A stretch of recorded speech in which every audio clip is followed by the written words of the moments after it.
Here we go. Alright, so my name is Kelly Young. I was teaching 5th grade. I was at Lindbergh Schweitzer Elementary School and I was in cluster number 5.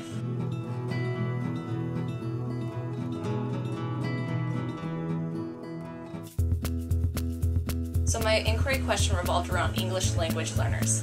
And my whole point of it was to kind of assess them and see how I could better assist them get their English language proficiency levels increased, just in hopes of getting them reclassified by the end of the year.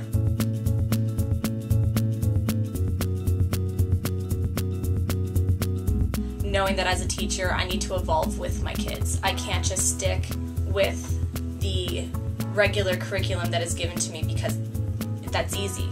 But it doesn't work with every single kid because every single kid is different.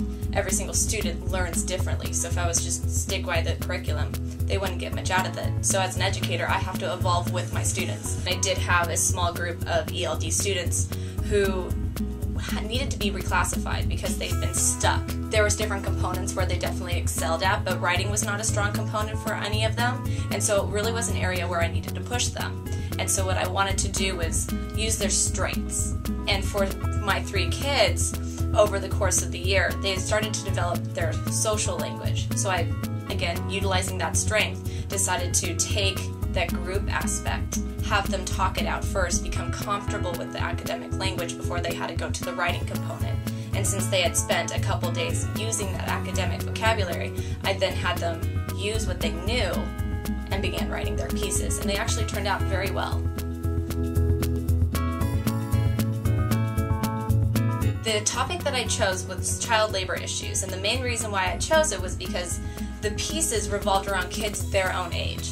And my pre-assessment piece kind of revolved around what they had thought about jobs. And they really didn't have a good grasp of that idea of jobs.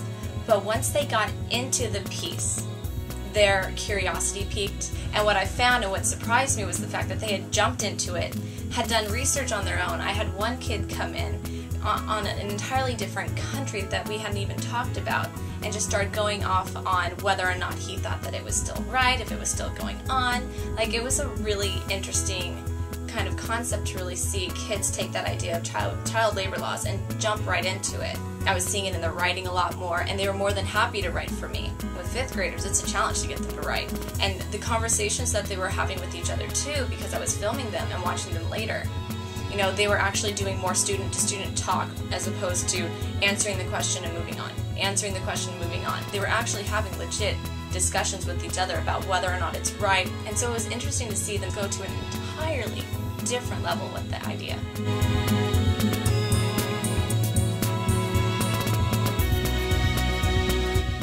As far as a mentor goes, a mentor is critical. You can't do this on your own. I mean, you need someone that you can go to and talk to and constantly, help you, because you don't know what your teaching situation is going to be. You don't know whether or not you're to stay at the same school. You don't know whether or not you're to be at the same grade level. So it's critical to have that one person that you can go to and be like, okay, I'm at this grade level, or I have this kid, how do I best approach it? I mean, I would not be the teacher I was today without my mentor, at all. I'm not even close to the same person that I was when I started teaching 3 years ago. I strategize better. I am more happy to take on professional development courses. It's funny because my principal talks to me about how I'm always the first one to jump to opportunities for the sheer fact that I know the benefits of them because of BITSA. I mean, BITSA last year forced you to do, at least 2 or 3 professional development courses every single month.